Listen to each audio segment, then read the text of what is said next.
Dawn with your hosts, Jimmy Thompson and Donato Bucci. They're covering the most current issues in sports from the 305 to the 412 and all the way to the West Coast. You can follow them on Twitter, Facebook, and Instagram at JT and the Don, or email them at jtandthedon@gmail.com. Now take it away, guys.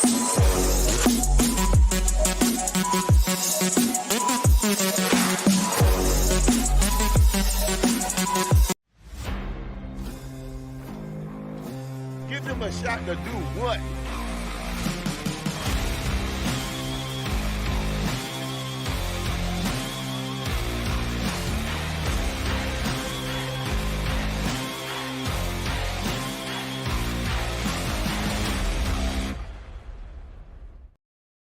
Welcome to the next episode of JT and the Don, presented by Give Us a Shot Network. I am the Don, Donato Bucci, and remember to subscribe to us. We can be found on all of the major platforms, and remember to leave us a 5-star review. Also, remember to subscribe to Give Us a Shot Network YouTube channel. Thank you to Nicole Thompson for the wonderful introduction as always, and to our guy Mike Regina with the JT and the Don pump up music. We've got to review everything about the Super Bowl, but before we do that, let me welcome in everyone's favorite, JT, Jimmy Thompson. How you feeling today? Good, man. I don't have time to have a slow intro like you, so let's just jump into it, man. We got a ton of stuff to talk about. You take forever, bro. You ready? I need my airtime. See, you're already pushing me off. Hey, man, less is more. Hey, watch your language. Watch your language. It's the Lenten season. This guy always got an excuse. So, of course, we got to talk about the Super Bowl. Chiefs won Super Bowl 58, score of 25-22 in overtime. We'll get to that controversy in a minute. But the 49ers had a 10-point lead in the first half, but KC, just as they did 4 years ago against the 49ers, came back and won it all down by a double-digit deficit. So let's start there. Biggest question. Did the Chiefs win or did the 49ers blow it? In my opinion, the Chiefs won. And a lot of that, if not the major reason, is Mahomes' magic. I've been telling you, he's the GOAT. He is the GOAT. And he proved once again, do not bet against How happy were you watching this game? You're like, oh my God, he's the number one quarterback. All my predictions are coming true. You looked like a genius for one night. And I bet you hand to yourself. That's why I didn't text you during the game. I did. I noticed that, and I'm still glowing about it if you can't tell. But I mean, that Mahomes, I thought it was magic, just a hair gel. I didn't know that was actual glow. He proved not only you wrong, but Vegas had the 49ers as favorites. So you start with Mahomes, the Kansas City defense.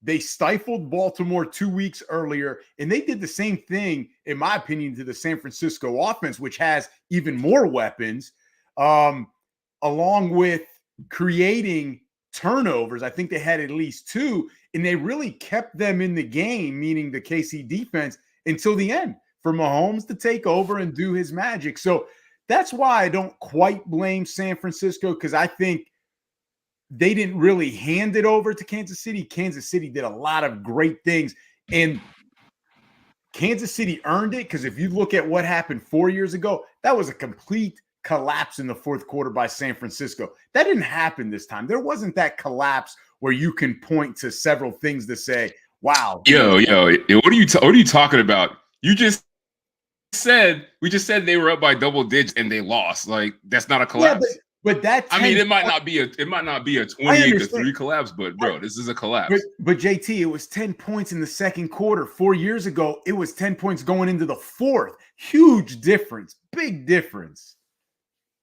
I mean, I'm not calling a collapse, but I disagree with you. It's the 49ers. They blew it, and Kyle Shanahan strikes again. We'll talk about it in a minute, but just poor situational play calling. Not getting like the good players, their dogs involved. Ayuk, who we'll talk about in a minute, Kittle, they weren't a part of the game plan. And for a stretch, I felt like they went away from Christian McCaffrey, who some argued, should be the MVP. Like, and then, the overtime coin toss debacle, like this whole Super Bowl was just classic Shanahan. So I gotta say that the 49ers lost it. They choked. We'll get into some of the other things. We don't want to go. Yeah, you thought about it, but No, I didn't, and I'll explain why here as we go. The cat's out the bag now, so let's just go straight to Shanahan. So Yeah. let's start with that overtime situation. Was his decision to take the ball first in OT the right move?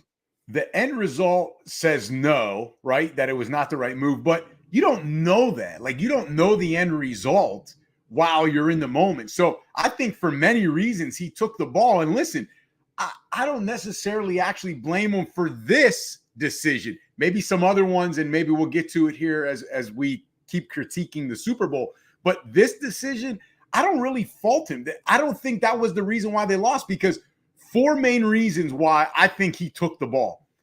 Damn, yeah. We don't have time for 4 main reasons. You're gonna yes or no question. You're going to listen. The defense, meaning San Francisco's defense, they were just on the field for the last 3 minutes of the game. So, and they gave up points.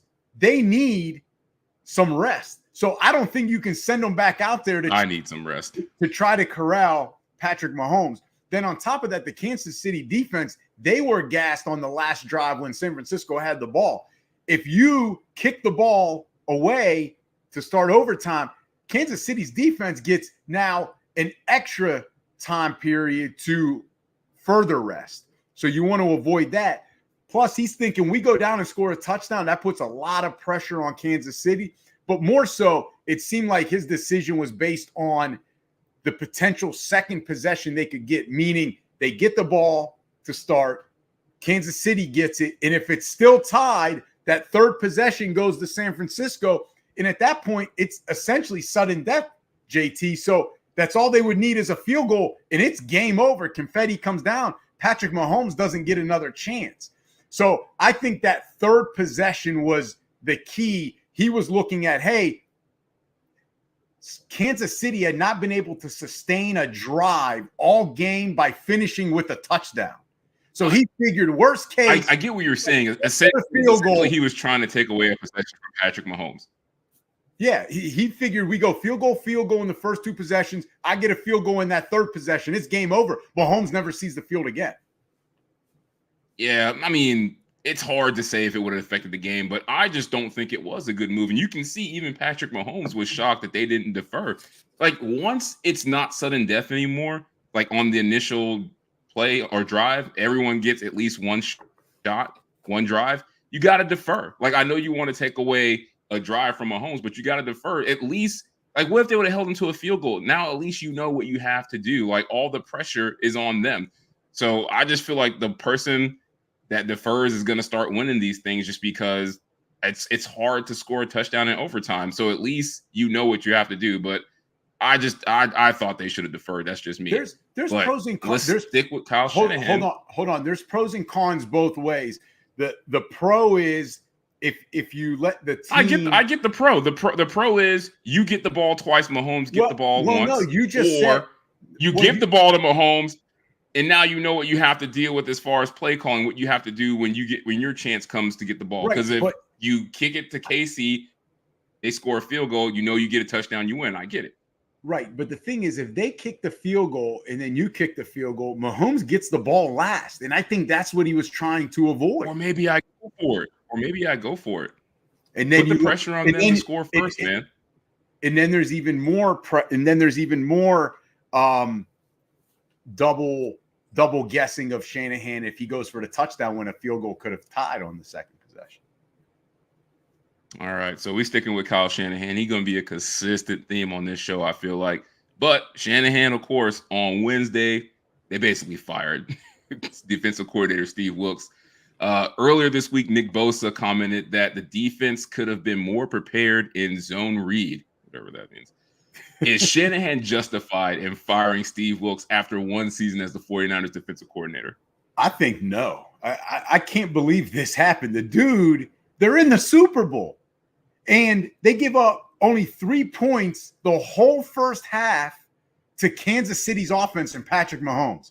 You should have had a bigger lead. Why don't you look in the mirror, Kyle Shanahan? You blew a 28-3 lead in the Super Bowl because you decided you wanted to pass the ball around like the greatest show on earth. You know Kyle Shanahan can't spell accountability. Like, he can't do that. You butcher the fourth 4 years ago against Kansas City, and now you should have had a bigger lead, but you couldn't score points in the first 3 quarters against Kansas City when in the first drive of the second half, Steve Wilks' defense picks off Patrick Mahomes. Do you know what the offense does with the ball?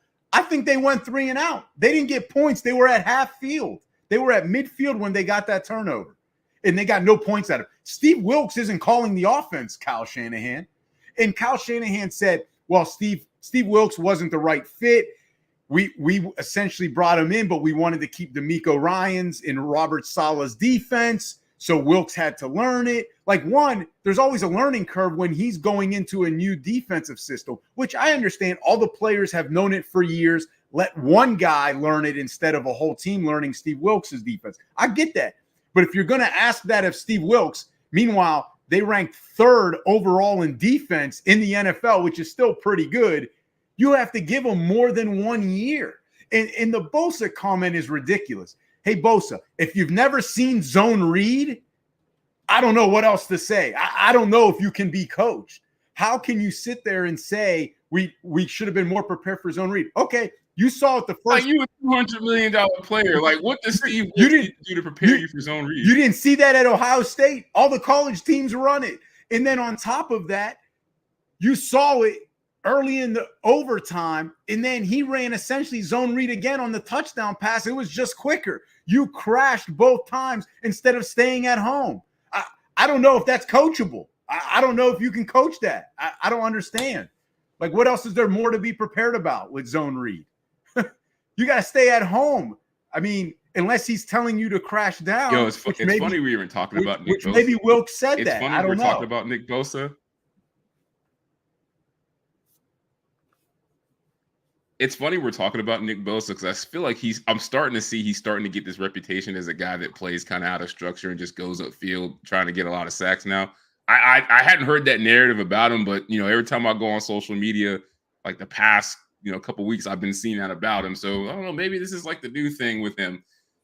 But I will say this to answer your question. I agree with you, man. Like, the 49ers are out here doing the devil's work. First it's Colin Kaepernick, then it's Trey Lance, and now Steve Wilks. And during Black History Month, too. Like, this is why the 49ers will never win, man. They got too much bad karma stacked up against them. But I agree with you. No, they should not have fired him, man. And I feel bad for Steve Wilks because he's essentially been the scapegoat all season. I feel like it goes back to, I believe it was a Monday Night Football game against the Vikings. Like, the defense had a bad game, and I feel like ever since then, there's been rumblings like anything that goes wrong for the 49ers is essentially Steve Wilks' fault. And it's just not true. Like, everything that I see, like, Kyle Shanahan apparently didn't agree with Wilks' defensive philosophy. If that's the case, why did you even hire the guy in the first place? Like, you got to trust the guys that you hired. And just look at his performance in the Super Bowl. We already talked about it. He held a guy that we agree is probably a top 3 all-time quarterback to under 20 points for 95% of a Super Bowl game. Like, how is that his fault? Like, Wilks wasn't out there missing throws, dropping passes, and botching coin tosses. He didn't do that. And to me, I feel like Steve Wilks coaching in the Super Bowl is even more impressive because the thing that nobody's talking about is they lost Dre Greenlaw in this game, who probably was the best player on the field. He was flying the ball. He was flying around early. The speed, you could tell. He was looking like he might be MVP. Yeah. Yeah, he was like he's about to be the MVP if the 49ers win this game. And he goes down, and that game instantly changes. Like, his replacement, I'm going to read this to you. Oren Burks. Do you know what his stats were once he was a starter? I don't know, but you could see he looked terrified. In like when he stepped you want to know why he was like terrified? He looked like a deer in headlights. Travis Kelce? No, he looked like the deer in headlights after he got hit by the truck. Like, it was a disaster. Like, this was his stats on defense. He was targeted 9 times, gave up 9 catches on those 9 targets. Mahomes had a 134 passer rating against him, and he had a 32 PFF coverage grade. Like, basically, you and I could have been out there playing linebacker, and they would have had the same performance. So, in layman's terms, basically what happened is he was so bad in man coverage getting flamed that Steve Wilks had to go to zone coverage for a majority of that game after Dre Greenlaw went down. Can you imagine how good of a defensive coordinator you have to be to only play one coverage against Patrick Mahomes in the game. Like, that's insane. So, like, throw in the fact that the Chiefs O-line had 0 holding penalties. I don't know how they do that. But, like, and the 49ers still led most of this game. Like, I'm sorry. This is not on Steve Wilks. Like, Kyle Shanahan got to take accountability for this loss. Yeah. Like, what he did in the Super Bowl, this is amazing that they held them to that many points. Well, the thing is, and what's more amazing is they didn't give up the 7 points on a long drive until the overtime, because the other 7 points, the only other touchdown, I believe, came off of the muff punt that touched, it wasn't a muff punt, but it was a turnover because it hit a San Francisco 49er player. And then on top of that, they were already in plus territory. Yeah, 3 other points, JT, came off a 57 or 55-yard field goal. I mean, that's 10 points right there that most other teams would not have had. So I don't understand. I think why I'm frustrated. I don't get it, man. I think why I'm so frustrated of why they got rid of Steve Wilks is Kyle Shanahan. It's not like he's perfect. Like, I don't understand. He's made many mistakes. He's made mistakes before. He has a track history of it. And now he's blaming the one guy that was in his first year. Of course, Kyle Shanahan. Let's be honest. He can't follow He's blaming the one guy. He's blaming the one guy that he can blame. Right. He can't fire the OC because he's the OC. One guy that he can blame. Right. He's the OC. Yeah, man. So to go back real quick, Oldsmans Bros, thanks for listening. He says half empty, half full. They were one stop away from the Super Bowl, referring back to Kyle Shanahan's decision. Yeah, I mean, you could look at it, either way. I think there's pros and cons to both sides. All right, so let's go from one egregious activity to another. Can we talk about Travis Kelce? Yes, let's go. You can't wait for this. So Travis Kelce, as everyone saw, had a mental breakdown toward Andy Reid on the sideline after the first red zone trip resulted in a Pacheco fumble. So I want to know, because I know you're usually a stickler for the rules. Should Travis Kelce receive criticism or punishment for pushing Andy Reid on the sideline? Well, he should receive both. Why can't he receive both? You can't make contact with your coach like that, and then especially in the Super Bowl where millions of people around the world are watching. Listen, with the punishment part, we have to understand, yes, that football is an emotional game and emotions are, running high, especially the Super Bowl. I mean, these guys get so hyped because, let's face it, and we've said it before, it's a violent sport, especially at that level. I mean, you've got to be hyped up. So I think the punishment, I think they should look at what they normally do for punishment when it's conduct detrimental to the team, because that's kind of what it was in this situation. Look, people are going to argue and yell at each other on the sideline, whether it's coach to coach to player to player, right? Oh, we know. I've seen you do this plenty of times. No, I've never done that. But don't make me pull the highlights from flag football. You want to talk about volatile sideline? That was Miami Adult League flag football. He's like I don't know that man anymore. That man doesn't exist. I was simply correcting the referee and trying to help him out make calls. Listen, but sure, whatever you say. So like I was saying, people, players, coaches, whatever, staff members, they're going to argue, they're going to have heated discussions on the sideline, right? So you can't fine them or put some sort of punishment all the time, but he crossed the line by physically touching Andy Reid. I mean, that's a no-no. Whether it's player to player or player to coach, it would not have been okay if Andy Reid purposely did that to Travis Kelce because he was so upset. Like, that's a no-no. Yeah, man. I mean, I don't think Travis Kelce is going to beat the roid rage allegations at this point, because that's exactly what it looked like. But I agree with you. And the reason I say it should be punishment is it's not the first time he's done this. Like, are we forgetting that he shoved Eric Bieniemy the same way during I think it was a Sunday night football game? Like, and I think he pushed Andy Reid or got in his face and yelled at him on camera during another primetime game. So, like, he's a consistent offender of doing this on the sideline. And A.J. Brown tweeted it perfectly right after this happened. He said, if this were me, I'd be out of the league. And he's right.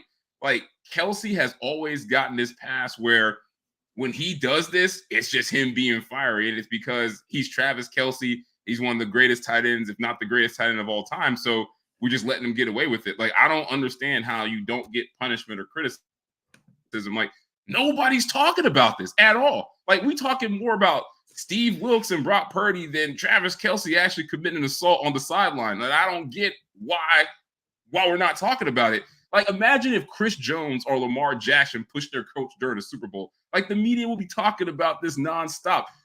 And I think this is also a microcosm of how certain personality quirks are accepted by some players in the league and some are not. Like, you got the guys like Gronk and Kittle, like, they get to be weird, get to be like aloof, and it's seen as cool. Tom Brady, Peyton Manning, quarterbacks like that get to yell at guys on the sideline and they're being a competitor, where it's like, you know, that is not extended to all players. Like, A.J. Brown gets into a heated argument with, you know, Jalen Hurts on the sideline, and all of a sudden he's labeled a locker room cancer. Like, you can't have those kind of double standards in the league. Like, even for the coaches, like Nick Sirianni, some of the out-of-pocket shit that he's done, like flipping off fans, he flipped off the coaches in the last Super Bowl, and we didn't even hear about it until the following year. It's just like, it's just too many double standards, man. I'm sorry. Like, they need to be talking about this Travis Kelce thing until either he issues a public apology to Andy Reid or he get a suspension. But I know it's not going to happen. Well, I think he apologized. He did apologize for it. But again, but again, there's got to be some sort of punishment, because you hear a lot of times conduct detrimental to the team, and then you're like, what does that even mean? Like, what'd the guy do behind closed doors? We saw it here. That could have went south real quick for Kansas City. So whatever that punishment is, whatever Kansas City has done in the past to someone it's been conduct detrimental to the team, because every team has faced that should be the punishment. But I think you're right that they're probably not going to do that. I feel like conduct detrimental to the team just means like, this person's too good for us to give him a real punishment, so we're just going to label it this bullshit. Yeah, Travis Kelce, do better. But let's shift to individual performances, because that's, you know, what we do on this show. We'll start with Mr. Irrelevant, Brock Purdy. Had a lot of hype coming into this game. How do you rate his performance? You know, I've been waiting for this one too, JT.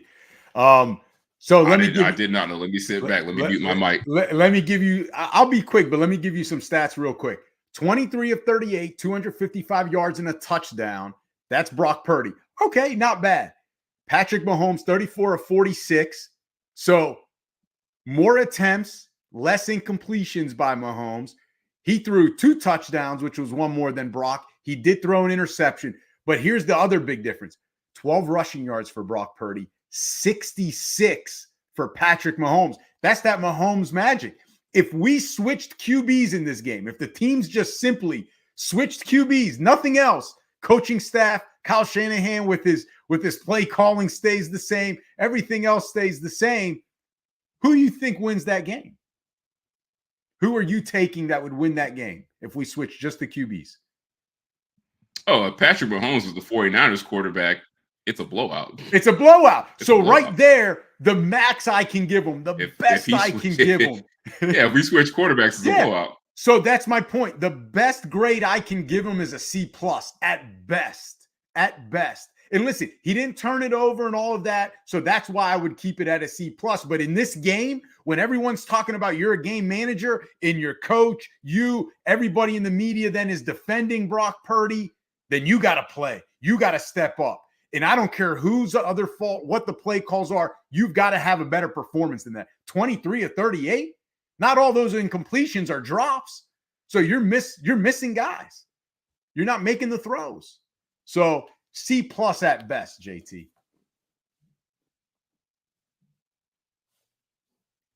I'm going to say, I guess a C is average. I'm just going to say average because, like, this is what Jimmy G did, and people complained about it. So why are we not why are we looking at glass half full for Brock Purdy? But when Jimmy G does it, it's like, oh, get him the hell out of here. We need to draft other quarterbacks. So, I mean, that's how I look at it. Everything you said is right. Like, the only thing I will say is I feel bad for Brock Purdy because I feel like at some point in the second half, Kyle Shanahan kind of switched like philosophies, and it seemed like he was trying to get him like the MVP of the game. And I think you said that this might happen in this game. Like, at some point, it's going to cost them where they're going to try to make Purdy the MVP. instead of just going to Christian McCaffrey. And I feel like that's what they were doing. And I will say this, I'm going to look at it half full. It's a half full average grade because you think about this. Every time Brock Purdy walked off the field in the Super Bowl, 49ers had the lead, man. I think it's just showing how hard it is to beat a guy like Patrick Mahomes. Like, he basically got to be dead, and you got to poke him to make sure he is. Like, because you don't want to leave any chance that this guy can come back, and that's exactly what happened. So, I mean, and then Spagnuolo gave Purdy like high praise after the game, saying basically he was recognizing our coverages, so we had to switch up a lot of our game plan. So I do think he played well for what the situation was, but I mean, the end product was no better than the Jimmy G Super Bowl special. I mean, Jawan Jennings threw as many touchdowns as Brock Purdy. Yo, I thought that was Michael Crabtree out there. I was like, yo, Crabtree is back in the league. Like, hey, he was playing like he was playing like a prime Michael Crabtree, though. I'll tell you that much. Hey, that's also part of the problem. He should not be playing that much. Kyle Shanahan, what are you doing? But sticking with the theme of coaches and Shanahan, we talked about this before, like whose legacy takes a hit, takes a rise with this game. Where are Andy Reid and Kyle Shanahan's legacies after this game? Well, Andy Reid, it's gone to the next level. And I told you this, and I mentioned this to the fans last show. So if you don't believe me, please go back and listen. I explained that a win would give him way more of a bigger jump, would mean more to him than a win for Shanahan. It's because now he's got 3 Super Bowls. Bill Walsh, Joe Gibbs, Chuck Noll, Bill Belichick, and now add Andy Reid. 3 or more Super Bowls. Those are the only guys.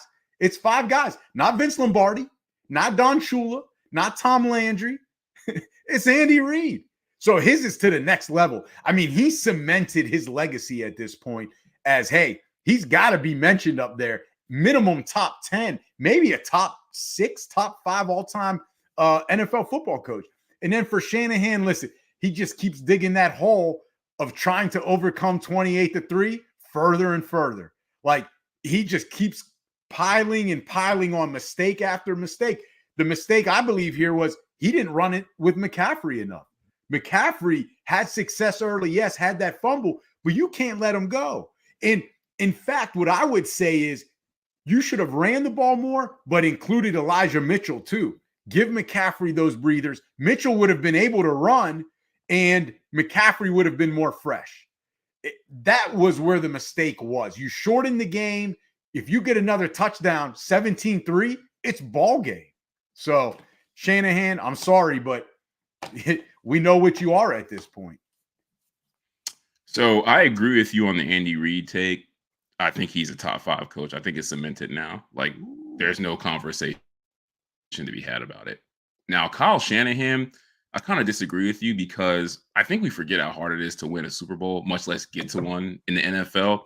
And I think Kyle Shanahan is a prime example of, you always say this, like, you got to take your lumps and at some point it'll happen for you, because this is very similar to what Andy Reid dealt with in Philly. Hold on a second. I didn't say eventually it would come true. Like, and to rebut Andy, I didn't say you did. Okay, I'm saying it for me. Okay, well, let me rebut Andy Reid, and then you can counter argue. No, I'm saying when you say in general about young teams, I got you. Yeah, I got you. But you're bringing up Andy Reid. What I would say about Andy Reid is he ran into Patrick Mahomes. I mean, Mahomes saved his career now. Let's be fair, because Andy Reid doesn't win these Super Bowls without Mahomes. You can say that about. You can say that about Bill Walsh. Okay, he had Joe Montana and Steve Young. You can say that about Jimmy Johnson. They had like probably the best offensive weapons at that time. Like it's circumstantial. Bill Belichick had the best quarterback of all time. But the difference is, I get it. But we're just going off of what happened. He's top 5. End of discussion. I'm not talking about that. I'm comparing it with Shanahan right now. Let me make my point about Shanahan first. Go ahead. I already know what it is, but go ahead. But I'm just saying it. But you know that's true. That 4-year stretch where Andy Reid was not getting it done, they went to what? 3 NFC championship games, lost. They lost a Super Bowl. And then that same 4-year stretch for Shanahan is similar. 2 Super Bowl losses, 2 NFC championship game losses. You got to think, it took Andy Reid, 15 years to get over the hump and finally win a Super Bowl. Like, I think Kyle Shanahan will be fine. The only thing that will stop him is what you said.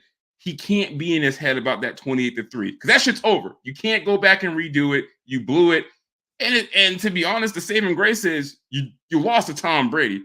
Like, it might be a joke, but at least we understand that. It's not like you lost to Trent Dilfer 28-3. That shit you would never live down. So I feel like Shanahan just got to stay the course, and eventually he'll get one. All right. You want to rebut that? So you knew what I was going to say?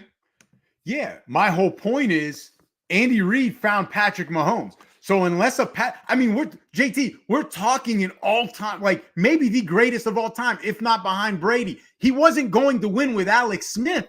I'm sorry. Andy Reid was not going to win with Alex Smith. He probably wouldn't even have won with Phillip Rivers if Rivers was there instead of San Diego at the time when they were in San Diego. I'm sorry. He's not winning without Patrick Mahomes. Hey, man, all I know is, look, Shanahan's gotten to the Super Bowl with Jimmy Garoppolo and Brock Purdy, man. I get that. And say what you want. But JT, he gonna win one. I think he'll be fine. JT, they've added Christian McCaffrey. They've added Chase Young. You only get such a window with this crew. I'm telling you, look at Pete Carroll. He won one with that crew. The window closes quicker than people realize because of injuries. Dre Greenlaw, is he going to come back as the same? I don't know. Now you got a position to fill because you just said it. Put in the backup and look what happens. I'm just saying. It's impossible to talk with you. It is. That's why I win every show. Speaking of quickly, let's talk about something non-football related. Let's talk about the Super Bowl halftime show. Usher, how do you rate it? Oh, it's an A. It's an A. Come on. He played. So this was like the checkbox that I always go through. The songs, how good are they? He played 3 decades of hits. I mean, the guy is unbelievable, right? So the songs, all right, check that off. Then he brought guests. Alicia Keys, big fan.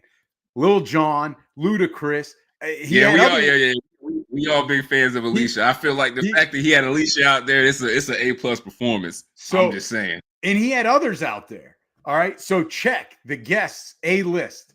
Then he has a residency in Las Vegas, right? He's doing his a residence in Las Vegas. The Super Bowl's in Las Vegas. So what does he do? He brings out a marching band. He's got like aerialists going. He's got dancers. Like he fit into that Las Vegas mold, all the LED lights. Like he fit into that. So check. So there's a little bit of something for everybody. I don't know what else. He's on roller skates singing. I mean, was there anything else he could have done to have been any better?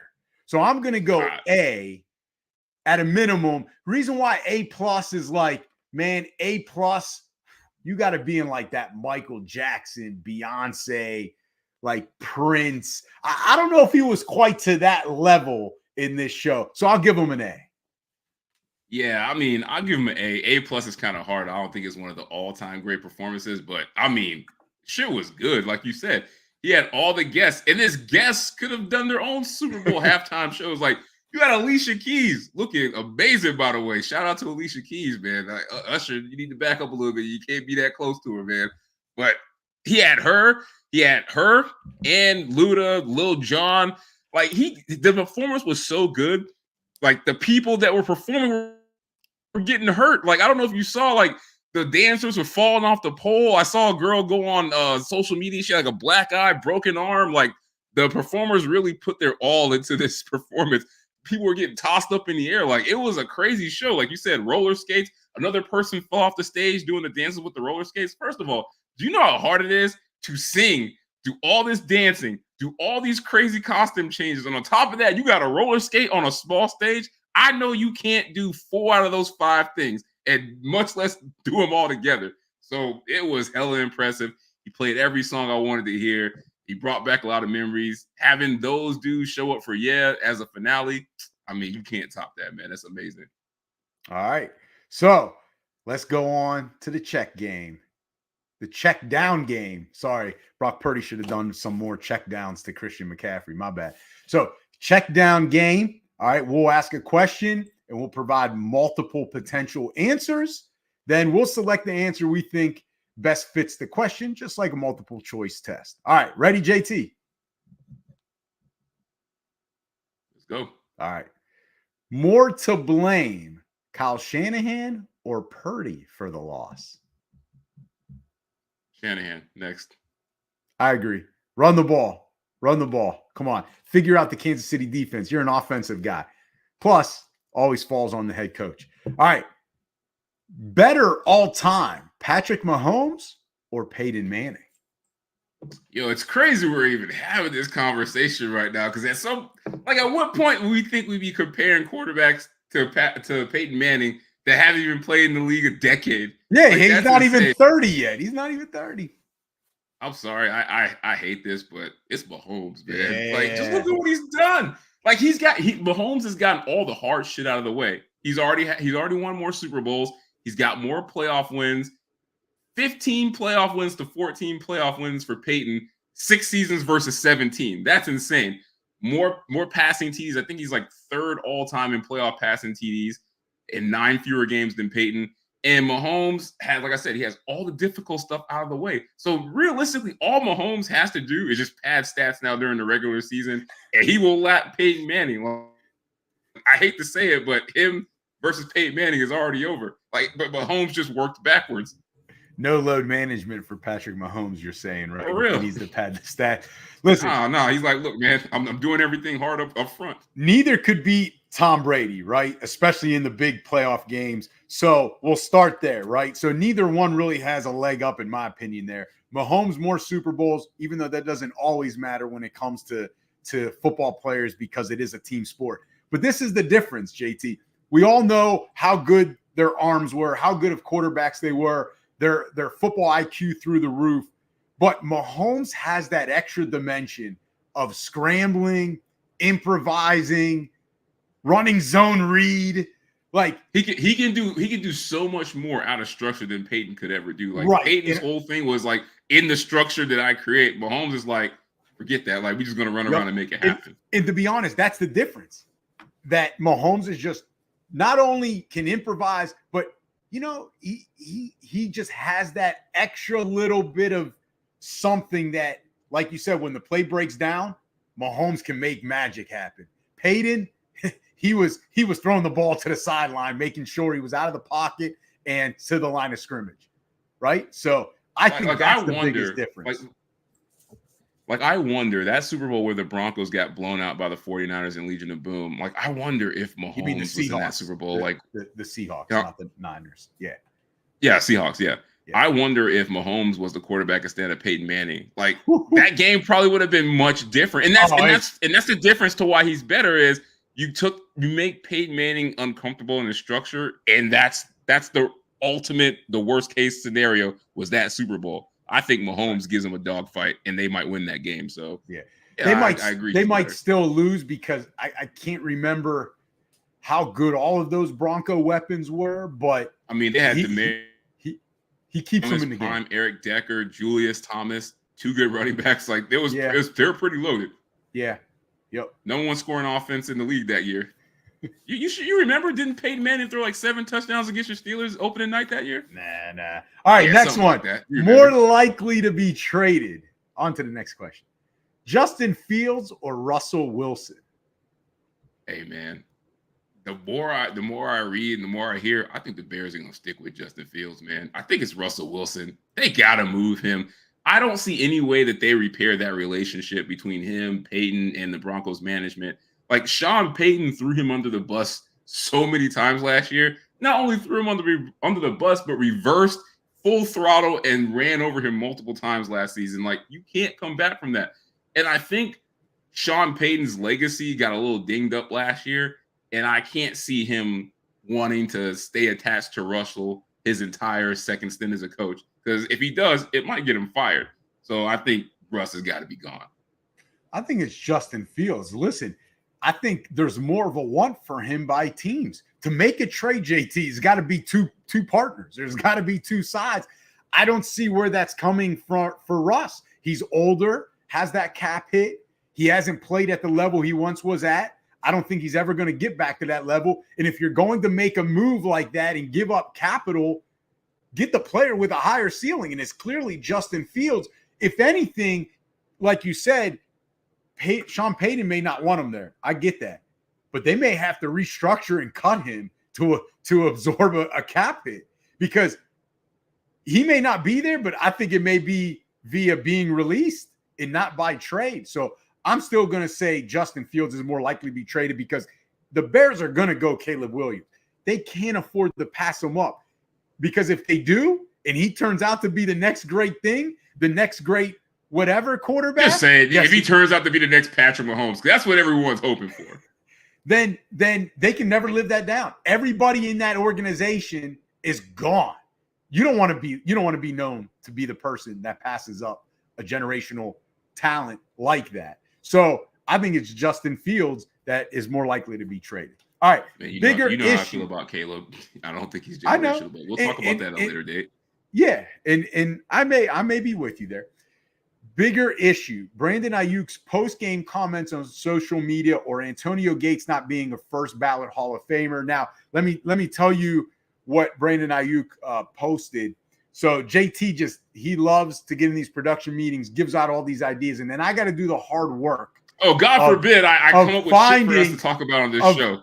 And then I got to do the hard work. Hold on. You do, for those of you that are watching, you understand, if he was in charge of making all the questions for this show, we'd only talk about two things: trivia and betting lines. That's it. That's all that would be on this show. Thank God I actually listen to things that people are arguing about in the real world, and I give us shit to talk about. You got to stop complaining.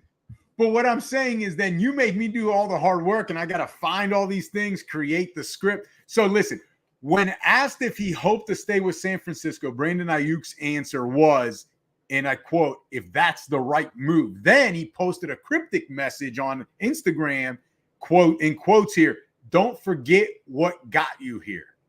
So JT, bigger issue: those comments by Brandon Ayuk, or Antonio Gates not being a first ballot Hall of Famer? Man, this is the easiest question we've ever had. How the hell is Antonio Gates not a first ballot Hall of Famer? I agree. I'm literally scratching my head. Like, I want to see recorded evidence of when they're going through the process of who's in and who's out. I want to see the conversation these idiots had when it came time to break down Antonio Gates, whether he's in or out. Because this makes no sense. Just look at everything that's a qualifier for him, just from the tight end perspective. 4th all-time Pro Bowls, 3rd all-time in all-pro seasons. He's on the all-2000s Hall of Fame team. Look at the stats. 1st in touchdowns, 3rd in yards, 3rd in receptions all-time, and 4th in most games played. Like, this is probably one of the few lock first ballot Hall of Fame resumes I have ever seen. Like, how is he not in? Like, I really want to know. He's taking it much gracefully than I would be handling this situation. But this is a crime. This is a fucking felony. Excuse my language. Whoa! Like, Watch unreal the language. that this happened. Watch the unreal. Watch the language. No, the bigger issue is him not getting in. Especially, you look at the ballot. No disrespect to some of these guys, but major disrespect. You're telling me Antonio Gates can't get on this list? And listen, we agree here, so I kind of stopped listening to you. So maybe you said this already. 116 touchdowns, 7th yes, all I said time. All the stats. 7th all time. Stats. Number First 1 for tight ends. I said all this shit. You know I said it. Back to what you said about no disrespect to those other guys. I disagree. Major disrespect. If I was one of those guys that got in over Antonio Gates, what's the big guy's name that comes and knocks on your door? He's a huge guy. What's that guy's name? David Baker. I think David Baker knocked on my door, and I would ask him, like, who are the other guys that got in? And Antonio Gates ain't one of them. I'm like, I gotta send this one out. You're not giving it back. I gotta send this one out, big fella. Way. I gotta send this one out. So let me ask you this: you're a Miami Hurricane guy. We both. I love Devin Hester. Okay, are you taking Devin Hester on to put Antonio? I feel like Devin Hester shouldn't have to give up his spot. For one, it's not his first time on the ballot, and all two, right, what about Andre Johnson? Should Andre Johnson recuse himself off the list? The receiver? Yeah, of course. Wow. Andre Johnson, I love him. He was great in NFL, but he ain't the first ballot Hall of Fame type to me. Like, are we forgetting that Antonio Gates basically was like the Patrick Mahomes of tight ends? Like, he changed the way people started drafting tight ends. Like, We went and looked at basketball players that never played tight end before. We wanted athletic guys. He changed the way fantasy football looked at tight ends. Exactly. Cheat code, man. Like, this is how. I just want to know how.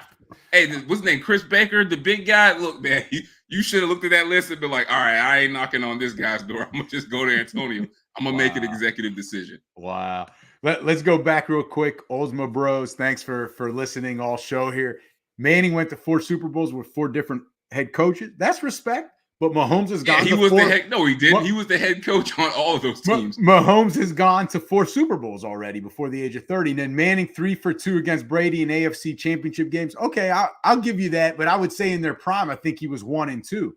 So, and I think that was a big part of his legacy was he couldn't get over the hump of beating the Patriots. And some of them teams, they had home field advantage. And I would say eventually Mahomes would have if he faced Brady 5 times, he's going to win at least 1 or 2 of those himself. But valid points, good facts there. That is true. I still think if I'm building a team from scratch and I'm choosing between those two, you can't go wrong. You can't go wrong, but I'm going Mahomes. Yes, you can because I'm going Mahomes. I disagree when you put it that way because this is that the classic O-line? question the of O-line? No, it's that classic question of what's the ceiling and does he get there? Because we also have never seen him not play for Andy Reid. Like, this is a top 5 coach, offensive mind. Like, he's playing for But we just said, JT, if Mahomes was at San Francisco in this game, it's a blowout. Yeah, but Shanahan's a top offensive mind too, and they got hella weapons. Well, I'm just like, I'm going to hire a really good offensive coordinator. If Patrick Mahomes went to Chicago instead of Mitch Trubisky, is he a top 5 quarterback all time by now? I mean, we'll never know though. Patrick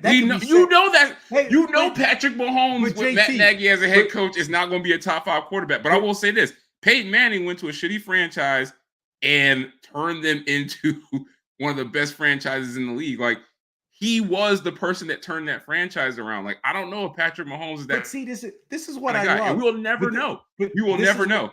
This is what I love. We act like Andy Reid had all these titles and had the greatest show on turf before Mahomes. I'm sorry. Come playoff time, his offense is sputtered because defenses tighten up in the playoffs. Mahomes took it to another level. Now we disrespecting Andy Reid to make Mahomes shine in a theoretical situation. I guarantee you one thing: if Andy Reid was here, let's move on. You better be getting a Patrick Mahomes jersey because the glazing is unreal, man. Come on. Oh, you about to love this too. We got to talk about LeBron. I didn't even know this was on here. All right, threw it in when the producers weren't looking. Yeah, you're always doing the wrong shit. So on Wednesday, it was reported that the Warriors reached out to the Lakers to gauge the trade interest the Lakers would have in possibly moving on from LeBron and seeing if LeBron wanted a trade. Ooh. Also reported that Daryl Morey, because of course he's everywhere, Daryl Morey, who's 76ers GM, made a call to the Lakers as well to ask about the trade interest in moving LeBron. So the Lakers responded, if Embiid would have been included in the trade, that the talks would have abruptly ended. No. The Lakers responded, is Embiid part of the deal? And then all of a sudden, the trade talks ended. But yes, is Embiid part of the deal? Obviously, the 76ers said no, so they hung up the phone. That's boom. Right. So I want to know, is it the right move by LeBron to stay with the Lakers and not be open to a trade to the Warriors? I think he made a mistake. He should have been open to it. Listen, give us basketball fans what we've been wanting. Steph, LeBron together. They went head-to-head, 4 straight years. Heck, we've seen LeBron's been with D-Wade. The league ain't been the same since that stretch. KD, if you're being honest. KD's been with Steph. So why not this? Why not literally the 2 best players of their generation together, join forces like Batman and Superman? That's all we want to see. That's what I want to see at this point, because the Lakers, unfortunately, I don't think they're going anywhere.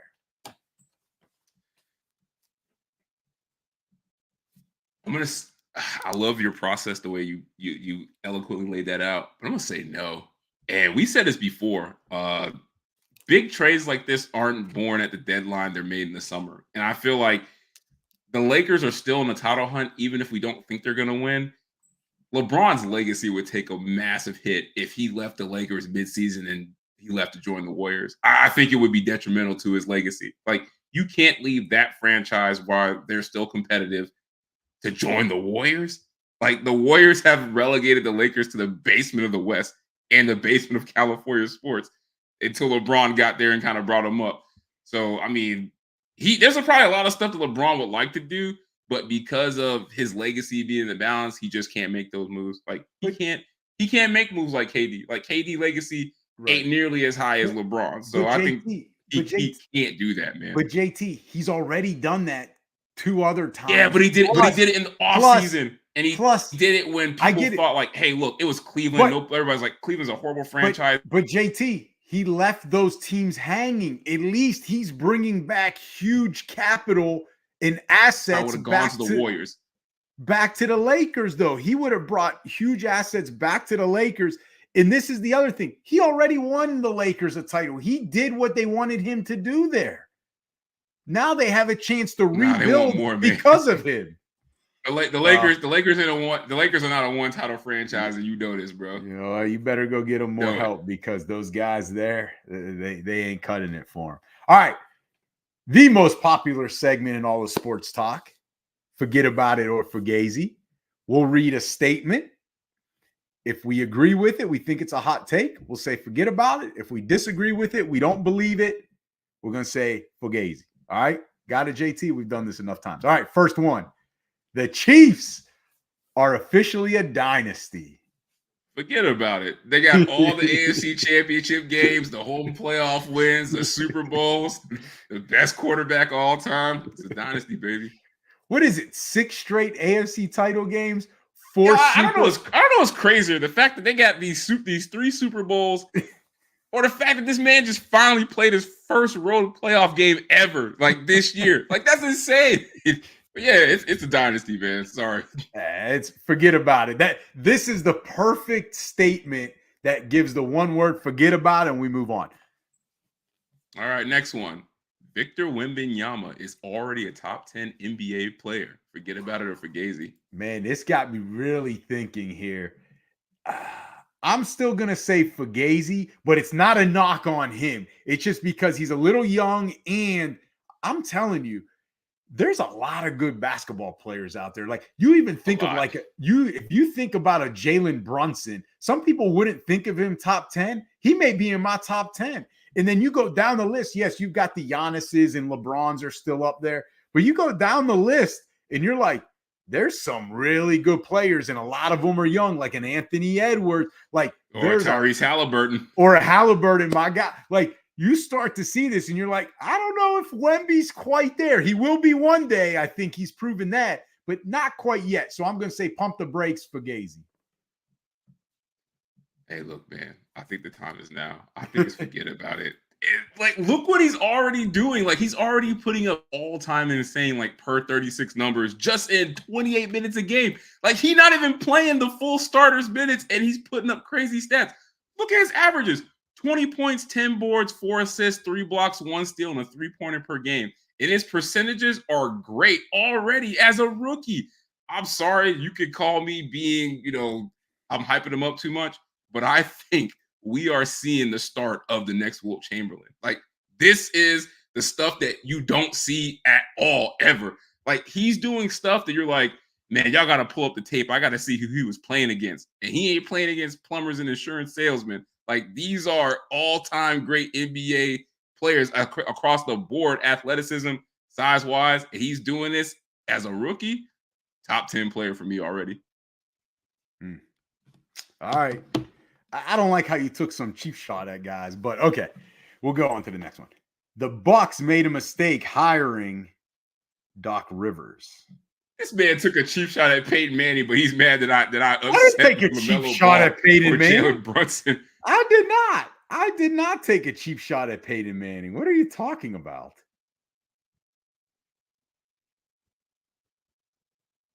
The Bucks made a mistake hiring Doc Rivers? Let's go. Pay attention, man. Forget about it. Because he's not a great coach. He's not a coach that you bring in to fix major issues for a program. Like, this ain't Larry Brown.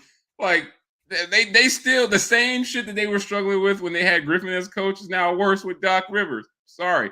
Dame Lillard ain't good on defense. We just seen it now because he ain't playing out in Portland, and we ain't got to stay up till 10:30 midnight to see him not play defense. Sorry. Doc Rivers, bad move. Well, I'm going to say Fugazi because the thing is, who else were you going to bring in? I mean, at least you bring in a veteran. People are going to respect him. He's won a title. It wasn't working, JT. It wasn't working. Let it go. Let it go. Second best record in the NBA. What's not working? Let it go. The defense. All right. Go ahead. Next one. Next one. Christian McCaffrey should have been the MVP over Lamar Jackson. Forget about it or Fugazi. Fugazi. I don't know where this is coming from. I mean, come on. It's a regular season. You know where this is coming from. Okay, that is true. Like, I get that. It's a regular season award. I mean, Lamar was clearly the MVP, and that's no disrespect to Christian McCaffrey. He should have probably been number 2 in the ballot, maybe, but it's clearly Lamar. No disrespect, baby. You're number 2. But it was clearly Lamar this year. So I'm going to go, Fugazi. McCaffrey should not have been MVP. Yeah, it's Fugazi. I mean, you want the tiebreaker? He went out to the 49ers and beat their ass on the road in prime time. I'm sorry. That's the MVP. Yeah. Y'all went head to head and shut it down. Lamar is MVP. Haters, get over it. True. Everybody should be scared of the Clippers. Forget about it, man.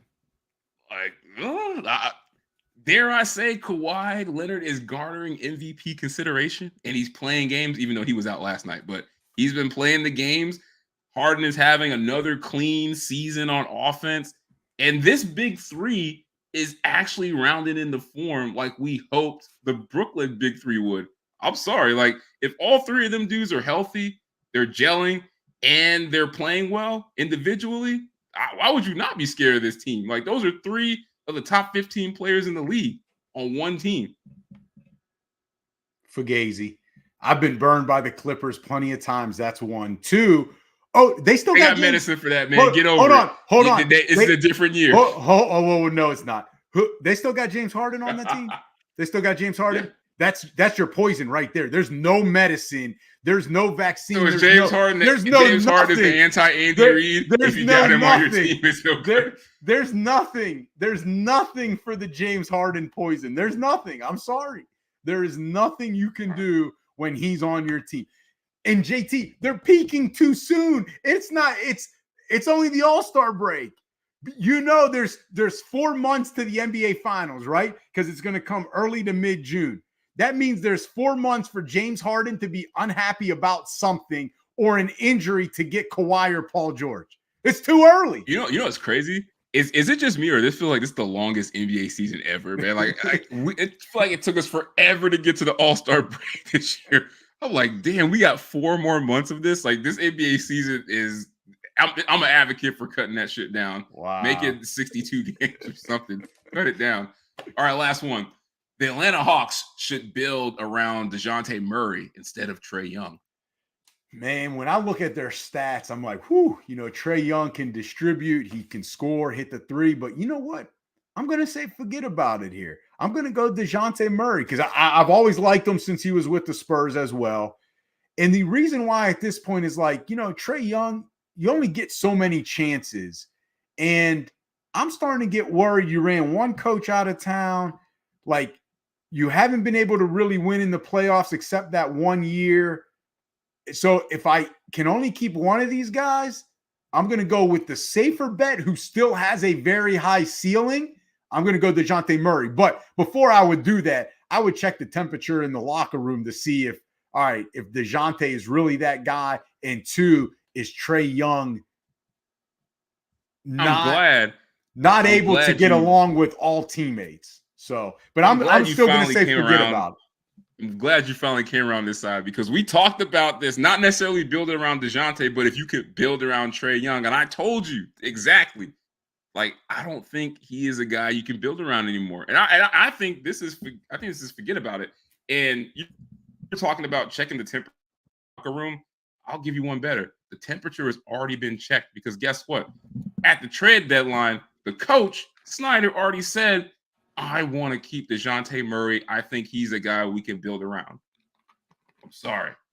Trae Young is not that guy. And I think the aspect that DeJounte adds is he might not be the facilitator or the shooter that Young is, but guess what? He's more efficient as a scorer. I think he's definitely a better defender. He's bigger, more durable, and I think people play well with him. Like 2 or 3 more guys will play well around him. I think Trae Young is just a volume guy, takes a lot of shots, low percentages.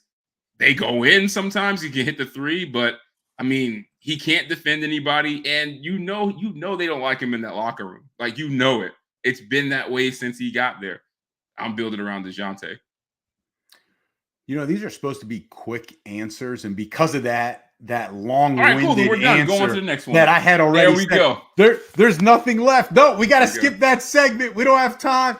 JT, great show to the fans and listeners out there. We're not going to shout out Caitlin Clark set the scoring record. I mean, we can shout her out, but that wasn't the useless stat of the day, though. There was other things, but we don't. A useless stat. What's that? That's not a useless stat. I'm just saying. I know, but why are you? Something about Patrick Mahomes. Wait, you have to take that banner off because it's not a useless stat. What I was gonna say, we ran out of time, so we'll shift and say congratulations, shout out to Caitlin Clark, set the all-time points scored in women's college basketball. So shout out to her. Shout out to you. Great job. Shout out to Caitlin Clark because we made a mistake. Last year, we should have driven however long that drive was and seen you guys play LSU when we were in Houston. It was only Houston to Dallas. Yeah. I don't know how long the drive is, but we should have done that day. We had nothing, no games to go to. We missed probably one of the top 10 all-time sports games.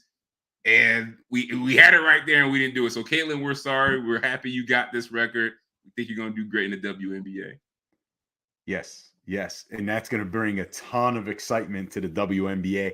All right. So we won't be able to get to the quit putting up useless sports stat of the day. We don't have time because you're long-winded. I just want you to know how useless it is to have it there. Because it would have been good, but you were so long-winded on the DeJounte Murray, Trae Young. We ran out of time. The producers. Sorry, we didn't have more time to praise Patrick Mahomes. It wasn't even a Patrick Mahomes stat. It was a Super Bowl stat, but we don't have time. So anyway, to the fans and listeners out there, thank you for putting up with JT as always. Remember to please subscribe to us, JT and the Dawn All Sports Podcast. We can be found on all of the major platforms, including where you find all of your other favorite podcasts. And remember, if you like what we do, leave us a 5-star review. And JT, if you don't like what we do, leave us a 5-star review. And remember to also subscribe to Give Us a Shot Network, which presents JT and the Dawn. Subscribe to them on their YouTube channel, as well as follow us on social media. Our handle, JT and the Dawn. We can be found on Instagram, X, TikTok, and Facebook. So, JT, a lot of fun, a lot of stuff. Super Bowl football is done, but there's always the off-season, free agency, and the draft. So, Dynasty season is upon it's us. on. It's on. Until the next episode, JT. See ya. Peace.